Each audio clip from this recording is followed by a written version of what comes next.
जय सिया राम, जय जय हनुमान। प्यारे भक्तों, आज की इस हनुमान जी की रोचक कथा में आप जानेंगे हनुमान जी की पूंछ का रहस्य। हनुमान जी रावण की स्वर्ण नगरी लंका को जलाकर राख करके चले जाते हैं और रावण उनका कुछ भी नहीं कर सकता है। वह सोचते सोचते परेशान हो जाता है कि आखिर हनुमान में इतनी शक्ति कहाँ से आई। परेशान होकर वह महल में ही स्थित शिव मंदिर में जाकर शिव जी की प्रार्थना आरंभ करता है। शिव जी प्रसन्न होकर प्रकट होते हैं। रावण अभिभूत होकर उनके चरणों में गिर पड़ता है। तब शिव जी कहते हैं, कहो दशानन, कैसे हो? रावण कहता है, आप अंतर्यामी हैं महादेव, सब कुछ जानते हैं प्रभु। एक अकेले ने मेरी लंका को और मेरे दर्प को भी जलाकर राख कर दिया है। मैं जानना चाहता हूँ कि उनका नाम हनुमान है, आखिर कौन है? और प्रभु, उसकी पूंछ तो और भी ज़्यादा शक्तिशाली थी, किस तरह सहजता से मेरी लंका को जला दिया? मुझे बताइए कि यह हनुमान कौन है।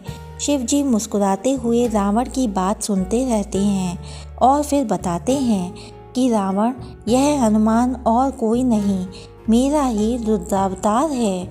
विष्णु ने जब यह निश्चय किया कि वे पृथ्वी पर अवतार लेंगे और माता लक्ष्मी भी साथ ही अवतरित होंगी, तो मेरी भी इच्छा हुई कि मैं भी उनकी लीलाओं का साक्षी बनूं। और जब मैंने अपना यह निश्चय पार्वती को बताया तो वह हट कर बैठी कि मैं भी आपके साथ ही रहूंगी। लेकिन यह समझ में नहीं आया कि उसे इस लीला में किस तरह भागीदार बनाया जाए। तब सभी देवताओं ने मिलकर मुझे यह मार्ग बताया, आप तो बंदर बन जाइए और शक्ति स्वरूपा पार्वती देवी आपकी पूंछ के रूप में आपके साथ रहें, तभी आप दोनों साथ रह सकते हैं। और उसी अनुरूप मैंने हनुमान जी के रूप में जन्म लेकर राम जी की सेवा का व्रत रख लिया और शक्ति रूपा पार्वती ने पूंछ के रूप में और उसी सेवा के फल स्वरूप तुम्हारी लंका का दहन किया। अब सुनो रावण, तुम्हारे उद्धार का समय आ गया है, अतः श्री राम के हाथों तुम्हारा उद्धार होगा। तुम युद्ध के लिए सबसे अंत में प्रस्तुत होना, जिससे कि तुम्हारा समस्त राक्षस परिवार भगवान श्री राम के हाथों से मोक्ष को प्राप्त करे और तुम सभी का उद्धार हो जाए। रावण को सारी परिस्थिति का ज्ञान होता है और उस अनुरूप वह युद्ध की तैयारी करता है और अपने पूरे परिवार को राम जी के समक्ष युद्ध के लिए पहले भेजता है और सबसे अंत में स्वयं मोक्ष को प्राप्त होता है। प्यारे भक्तों, इस कहानी के माध्यम से आपने जाना कि हनुमान जी की पूंछ शक्ति स्वरूपा माँ पार्वती का स्वरूप है और हनुमान जी स्वयं रुद्रावतार हैं। और अब सुनिए भक्तों, हनुमान जी ने किस प्रकार अर्जुन का घमंड तोड़ा। एक बार की बात है, महाभारत युद्ध से पहले एक बार श्री कृष्ण ने हनुमान जी और अर्जुन दोनों को द्वारका नगरी बुलाया। श्री कृष्ण ध्यान मग्न थे तो अर्जुन और हनुमान जी महल के बाहर समुद्र के किनारे उनके ध्यान से बाहर आने की प्रतीक्षा करने लगे। इतने में अर्जुन ने हनुमान जी को अपने दुनिया में सर्वश्रेष्ठ धनुर्धर होने की बात कह डाली, जिसके बाद हनुमान जी को इस बात का आभास हुआ कि अर्जुन को उनकी धनुर्धर विद्या पर घमंड हो गया है।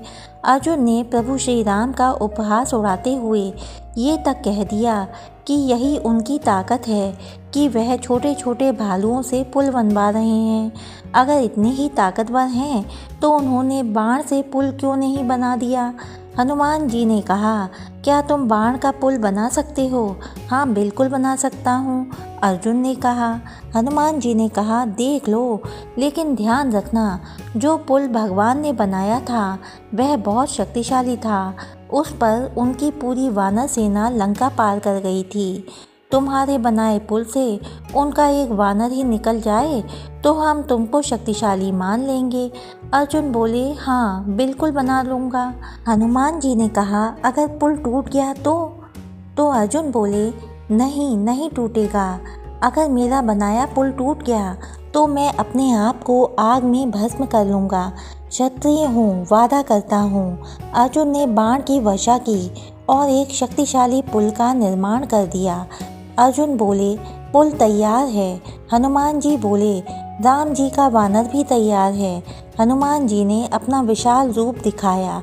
हनुमान जी ने जैसे ही उस पर अपना पहला कदम रखा, पुल पाताल लोक चला गया। हार की शर्म से अर्जुन अपने आप को भस्म करने के लिए तैयार थे। अर्जुन ने 3 बार बाण का सेतु बनाया और तीनों बार सेतु टूट गया। सेतु टूटने के साथ ही अर्जुन का घमंड भी चूर चूर हो गया था। तो इस प्रकार भक्तों, हमारे भगवान बजरंगबली हनुमान जी ने अर्जुन का घमंड चूर चूर कर दिया था।